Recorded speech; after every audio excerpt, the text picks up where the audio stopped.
আমি মনে করি ইসলামী রাজনীতির দৃষ্টিকোণ থেকে বিএনপি আবু তালেবের ভূমিকায় আর আওয়ামী লীগের আগাগোড়াই ভূমিকা হলো আবু জাহালের ভূমিকা। অনেকেই বিএনপি এবং আওয়ামী লীগকে এক পাল্লায় পরিমাপ করে।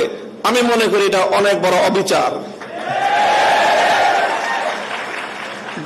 আওয়ামী লীগ ইসলামিক রাজনৈতিক সংগঠন নয়, বিএনপিও ইসলামিক রাজনৈতিক সংগঠন নয়, তবে এই দুটির মধ্যে ঐতিহাসিক অনেক ব্যবধান রয়েছে। সেই ব্যবধানটার কথা আমি আরেকটা উদ্ধৃতি দিয়ে একটু স্মরণ করিয়ে দিতে চাই। বাংলাদেশ জাতীয়তাবাদী দলের একজন মরহুম নেতা, সাবেক মন্ত্রী চৌধুরী কামাল ইবনে ইউসুফ, আপনাদের অনেকের নাম মনে থাকার কথা, তার একটা উদ্ধৃতি, তিনি একদিন এক প্রসঙ্গে বলেছিলেন, একটা কথা বলতে গিয়ে বিএনপির প্রতি তার নিজের যে অধিকার, সেই অধিকার সাব্যস্ত করতে গিয়ে বলেছিলেন যে বেটা আমি 200 বছর ধরে বিএনপি করি।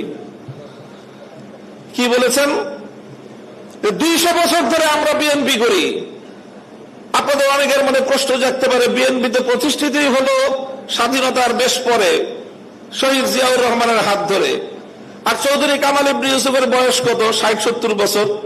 তো বিএনপিও তো 50 বছর আগে জন্ম নেয় নাই, চৌধুরী কামাল ইবনে ইউসুফের বয়সও 50 বছর নয়। তো ওই বেটা কিভাবে 200 বছর ধরে বিএনপি করে? আপনাকে বিএনপির ঐতিহাসিক রাজনৈতিক ধারাটাকে আপনাদের অবশ্যই ধারণ করতে হবে। চৌধুরী কামাল ইবনে ইউসুফের বক্তব্যের মূল কথা ছিল এই, যদি আমরা আমাদের এই জনপদের অতীত রাজনীতির ইতিহাস পর্যালোচনা করি, তাহলে সবসময় আমরা এদেশে দুটি ধারা লক্ষ্য করতে পাই।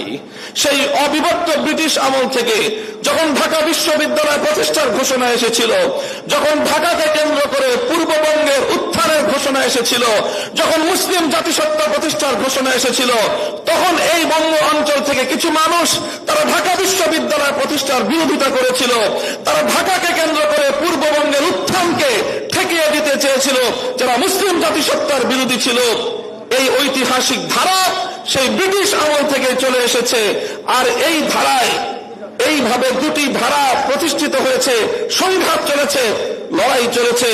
একটি ধারা ছিল পূর্ববঙ্গ কেন্দ্রিক এই বাংলাদেশি জাতীয়তাবাদ তথা মুসলিম জাতীয়তাবাদের, মুসলিম জাতিসত্তা গঠনের যে ঐতিহাসিক ধারা, এই ধারা যারা রাজনীতি করে জাতীয়তাবাদী দল বিএনপি সেই ধারারই প্রতিনিধিত্ব করে।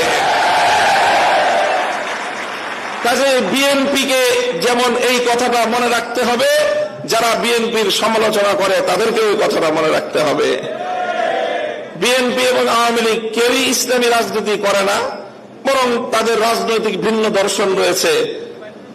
ঠিক যেমনি ভাবে আবু জাহাল আর আবু তালেব কেউই কিন্তু ইসলামের পথের অনুসারী ছিলেন না, কিন্তু কেউ যদি আবু তালেব আর আবু জাহালকে এক পাল্লায় মাপে, তার চেয়ে বড় জালিম আর কেউ হতে পারে না।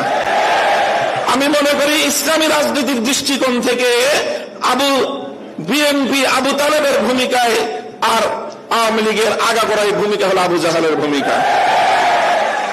কাজেই এই জন্য বিএনপিকে কথা মনে রাখতে হবে, বিএনপির আগামী নেতৃত্বকে কথা মনে রাখতে হবে।